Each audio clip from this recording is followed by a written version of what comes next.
नमस्कार विद्यार्थियों, आप सभी का मेरी क्लास में हार्दिक स्वागत अभिनंदन है। मैं Sita Gehlot BA part second year को अभिज्ञान शाकुंतलम के कुछ महत्वपूर्ण पद्यों के बारे में अध्ययन कराने जा रही हूँ। तो आइए देखिए, प्रथम अंक का जो पद्य है, ये छठा वाला पद्य, इसके बारे में मैं आपको बताने जा रही हूँ।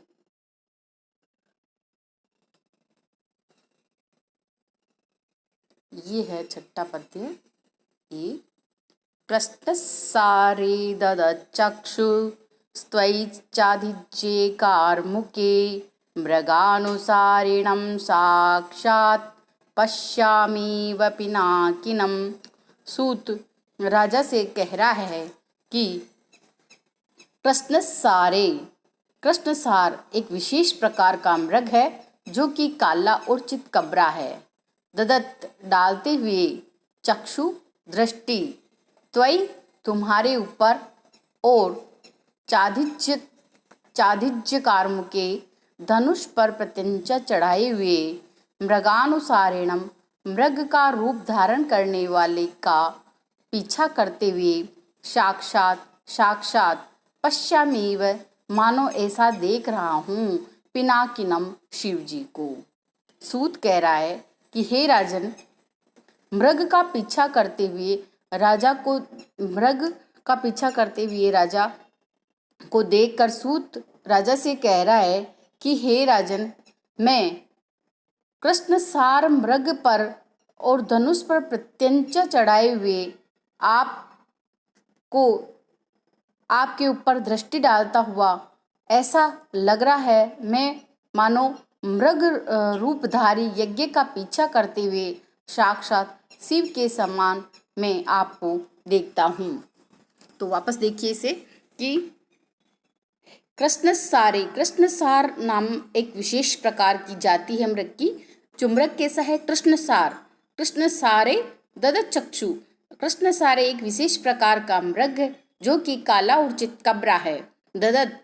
उस पे दृष्टि डालते हुए, चक्षु यानी दृष्टि, त्वयि आपके ऊपर, और चाधिज्य कार्मुके धनुष पर प्रत्यंचा चढ़ाए हुए, मृगानुसारिणम मृग का रूप धारण करते हुए साक्षात पश्यामीव मानो देख रहा हूँ, पिनाकिनम शिव जी को। हे राजन, कृष्णसार मृग पर और धनुष पर प्रत्यंचा चढ़ाए हुए आप दोनों को एक साथ की दृष्टि डालता हुआ मैं मृग रूपधारी यज्ञ का पीछा करते हुए साक्षात शिव जी के समान मैं आपको देख रहा हूँ। तो ये आ गया होगा आपको समझ में। तो यहाँ पे मृग का पीछा करते हुए राजा जो है, सूत जो है कह रहा है राजा से कि हे आयुष्मान, कृष्णसार मृग पर और धनुष पर प्रत्यंचा खींचे हुए अर्थात धनुष चढ़ाते हुए आप एक साथ ही दृष्टि डालता हुआ मैं मृग रूपधारी यज्ञ का पीछा करते हुए साक्षात शिव जी को मैं देख रहा हूँ। शिव जी के समान ही आपको देख रहा हूँ। शिव जी से तुलना की है उनकी। तो ये एक पौराणिक कथा है कि उसमें शिव पुराण में भी आती है कि दक्ष प्रजापति एक यज्ञ करते हैं और अपने पति शिव जी की निंदा को न सहन करती हुई जो माँ सती थी, भवानी थी, यज्ञ अग्नि में अपना शरीर त्याग दिया। तब शिव जी क्रोधित हो गए और यज्ञ को विध्वंस करने के लिए उद्यत हुए। इस प्रकार कुपित शिव जी को अपने वध के लिए आता हुआ देख यज्ञ रूपी जो मृग है, मृग को मतलब मृग को यज्ञ का रूप धारण किया है। इसमें यज्ञ रूपी जो मृग है धारण कर भागा। ऐसे ही धनुष चढ़ाए हुए शिवजी ने यज्ञ का पीछा करते हुए धनुर्धर शिव की तुलना राजा दुष्यंत से करता है, जो कि धनुष पर प्रत्यंचा चढ़ाए हुए मृग का पीछा कर रहा है। तो ये आपको समझ में आ गया हो गया। इसकी व्याख्या आपको समझ में आ गई होगी। कृष्णसार नामक एक विशेष प्रकार की प्रजाति है मृग की। ददत चक्षु, चक्षु कहते हैं दृष्टि को ददत डालते हुए, त्वयि आपको चादिज्यकार मुखे अर्थात प्रत्यंचा धनुष पर प्रत्यंचा चढ़ाए हुए, मृगानुसारिणम मृग का अनुसरण करते हुए, साक्षात ही पश्यमीव देख मानो ऐसा देख रहा हूँ पिनाकिनम शिव जी को।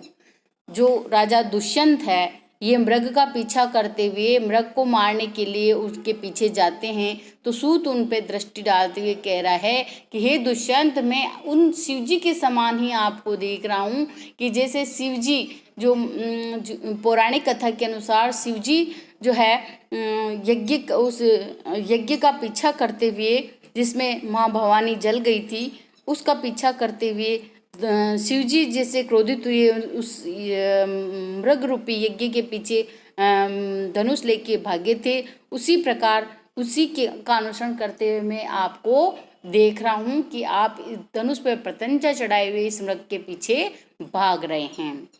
तो ये आपको समझ में आ गया होगा। इसमें इस पद्य में जो है अनुष्टुप नामक छंद है और अनुष्टुप छंद के प्रत्येक वर्ण में 8 वर्ण, प्रत्येक जो चरण है उनमें 8 वर्ण होते हैं।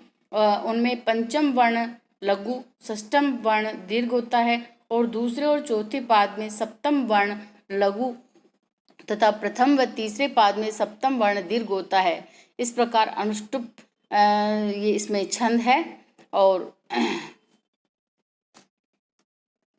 अनुष्टुप नामक छंद है और इसमें जो आया है कि शिव इसमें जो अलंकार है वह उत्प्रेक्ष अलंकार है। मानो मैं आपको शिव जी की भांति इसमें देख रहा हूँ कि जिस प्रकार शिव जी उस यज्ञ का पीछा करते हुए क्रोधित हुए भागे थे उसी प्रकार मैं आपको देख रहा हूँ। तो ये पद्य आपको समझ में आ गया होगा।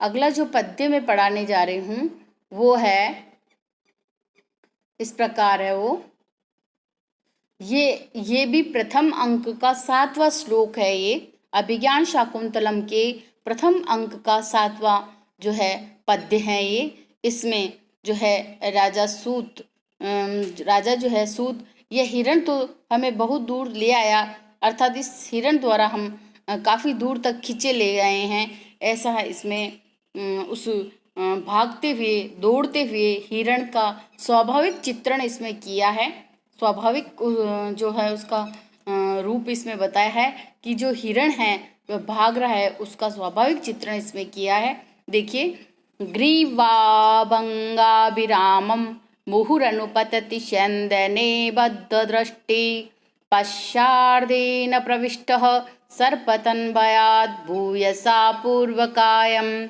दर्भैर्दावलीढैः संविवृतमुखभ्रंशिभिकीर्णवर्त्मा पश्योदग्रप्लुतत्वाद् वियति बहुतरं स्तोकौर्व्यां प्रयाति।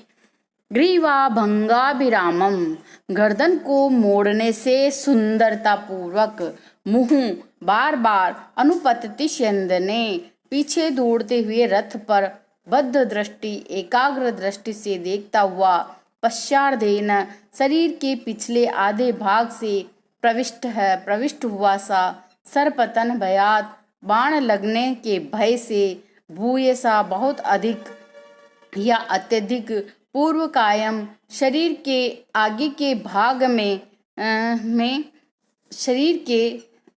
भाग में दर्भई कुशों से, अर्धावलीढ़ई आधे चबाए हुए, श्रम विवृत मुख भ्रंश भी, दौड़ने के कारण थकावट के कारण खुले हुए मुंह से गिरने वाले, कीर्ण वर्तमा जिसका मार्ग भर गया है, पश्य देखो उदग्र प्लुतत्वाद ऊंची ऊंची छलांग बढ़ने के कारण, वियति आकाश में, बहुतरम बहुत ज्यादा, स्तोकम अल्पम थोड़ा, अर्थात उर्याम धरती पर, प्रयाति चलता है या दौड़ता है।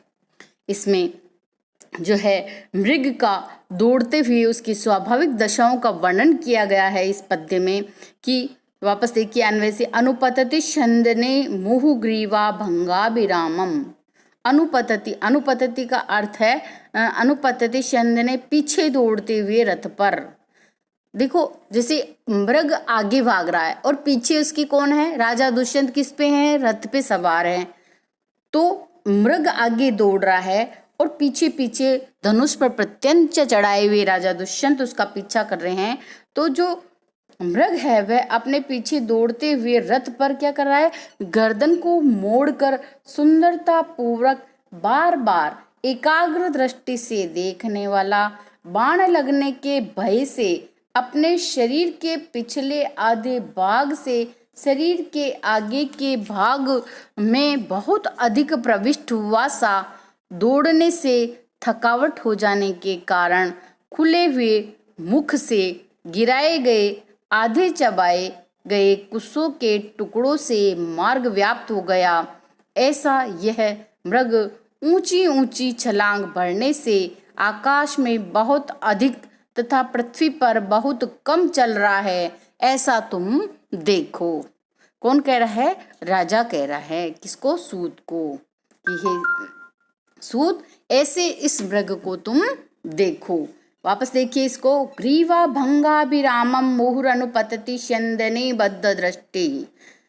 ग्रीवा भंगा, ग्रीवा कहते हैं गले को, गर्दन को, भंगाभिरामम मोड़ने से बहुत अधिक, अभिरामम कहते हैं बहुत अधिक सुंदरता पूर्वक, मुंह, मुंह कहते बार बार वो क्या कर रहा है कि कहीं मुझे राजा क्या कर दे, मेरे पे बाण नहीं चला दे, ऐसे वो दौड़ता है आगे और पीछे गर्दन को मोड़ता हुआ देखता है ना, देखते हुए रथ पर बद्ध दृष्टि, एकाग्र दृष्टि से देखता हुआ। किसको देख रहा है? मुड़ मुड़ के रथ को देखता हुआ।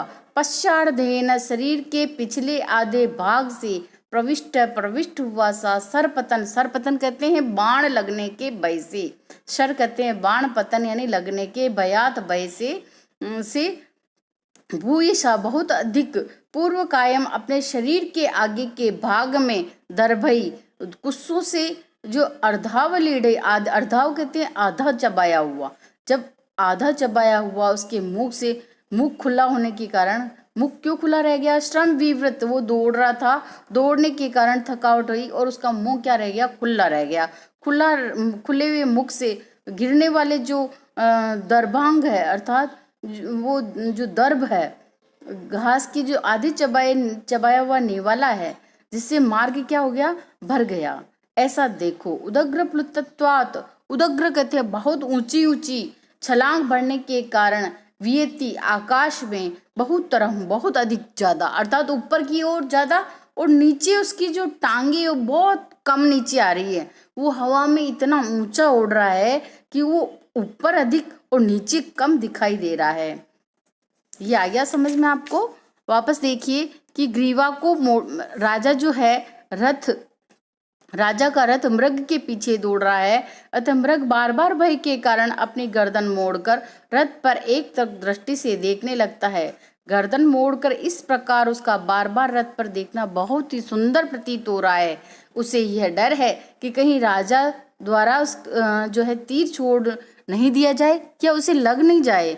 इसी भय से वह पीछे बार बार दृष्टि लगाई हुई है रथ पर, और अपने जो पीछे वाले शरीर को है, जो पीछे का भाग है, उसको उस बाण लगने की भय से आगे कर रहा है, उसको आगे वाले भाग में घुसा रहा है। तो ऐसा, और कुशों को पूर्णतः खा नहीं पाया, वो दौड़ने से उसका मुंह क्या रह गया? खुला रह गया, और वो जो उसके जो आधी चबाने वाला है वो नीचे गिर गया, उसका हाँपने के कारण उसका मुंह क्या है? खुला रह गया। आधे चबाए हुए कुछ गिर पड़े जो मार्ग में फैले हुए पड़े हैं। डर के कारण मृग जो ऊंची ऊंची, मतलब नीचे उसका शरीर कम और छलांग उसकी ऊंची पड़ रही है, ऐसा ज्ञात हो रहा है कि उसके पैर आकाश में अधिक और भूमि पे बहुत कम दिखाई दे रहे हैं।